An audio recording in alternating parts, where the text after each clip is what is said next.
All right, Ohio State and Illinois. Very interesting Big Ten matchup here in Champaign. Ohio State, 14.5-point road favorites. In this one, 50.5 being the total in this game. The more I watch Ohio State on defense, the more I'm impressed. I've even got to give it to a guy that we've criticized a lot, especially in his NFL days, Matt Patricia. Let's give him his due. This defense is a heck of a defense right now. No other way around it. Look what they're doing. I know Arch Manning and Texas on offense has struggled way more than we expected, but look at the game since then. Ohio, pretty good MAC offense, 9 points. Washington's got a good offense. Damon Williams, we like him. We like Jonah Coleman. They went on the road to Seattle and only gave up 6 points to Washington, and then completely suffocated Minnesota last Saturday night in the shoe. That's a really damn good defense. Now, Illinois' offense is pretty capable. They've had some big outputs. 45 against Duke, 38 against Western Michigan, 34 against USC, 43 this past week against Purdue. I don't know if any of those defenses are in the same stratosphere, though, as Ohio State. And let's not also forget that there was also that blowout loss Illinois suffered against Indiana, which you could argue is probably the best Big Ten opponent they've played outside of Ohio State, and they only scored 10 points in that game on the road against Indiana. So the jury's out about Luke. Luke Altmaier has made significant strides as a college quarterback. And I like a lot of the pieces on this Illinois offense. Fegan is a really good player for Illinois. They've got Ethan Hampton, they've got weapons here, this Illinois team. No question about that. Like I said, Fegan, they've got obviously some good receivers like Colin Dixon, Hank Beatty, who had a really big game against Purdue. But this is a different animal defensively here, taking on Ohio State. Julian Sayin has been, just solid, right? He hasn't had to be flashy. He hasn't had to be spectacular. He knows how good the defense has been. And more importantly, Julian Sayin is not putting his team at risk of bad mistakes. So far this year, 80% completions, unbelievable efficiency, 80% completions. He already has 1,300 passing yards, 13 touchdowns, just 3 interceptions, limiting mistakes.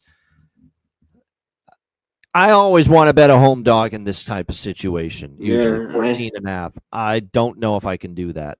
I think there might be a class difference, and maybe a big class difference, Ohio State to Illinois, with what I'm seeing right now from this Buckeyes defense. And I worry about those old Luke Altmaier mistakes coming to the forefront here against by far the best defense he's seen so far this season. That the mistakes come back, he gets rattled under pressure. And if you can pressure him, that's when he starts to make mistakes. Look at Indiana prove that, a few weeks ago. So I don't know if I'll be betting this game, but this is actually one where I could see the big road favorite covering. I don't know if I fully trust Ohio State for 4 quarters, even though they got the home field in this game. I don't know if I fully trust them here. And remember, this is going to be a Saturday afternoon game, big noon, so the home field advantage is taken away. And I also have to point out, now it's been a while since we've seen Ohio State face Illinois, but I know back in the day it was all Ohio State in this series. We'll see if the dominance continues for the Buckeyes on Saturday versus the Illini. C-Mac, what do you think? Yeah, Illinois, their defense has to show up. And it's just, from what I've seen, it hasn't. It hasn't looked very good. Even Purdue should have had more points too. They had a couple bad fumbles in that game there.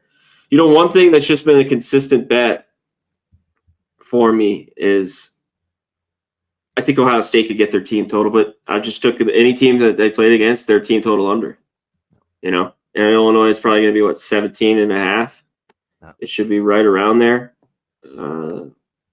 I think you can look under. This defense has been the best defense, I think, so far in the country. Just a tough road spot. And Bielema, as a dog at home, he's been pretty good over the years.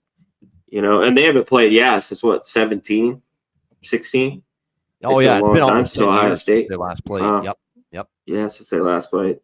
So, and the Illinois defense, we saw it at Indiana. In some of these games, SC had no problem. It seems like they should be able to score here easily.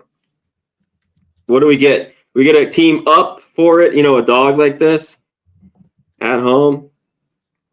I know you mentioned Sain's been really good. He hasn't had any adversity to face the team, and what helps is that defense. That defense has backed him fully, no question. And they've been absolutely spectacular for Ohio State. What concerns me is I'm seeing these pass defense numbers for Illinois. They're not really good. And now you've got to face one of the best duos at receiver in the country, the whole country, when you're talking Jeremiah Smith and Carnell Tate. To deal with those two guys, at wide receiver, for that Illinois secondary that's been burned at times, that's a big concern for me, for Brett Bielema and his crew in this game.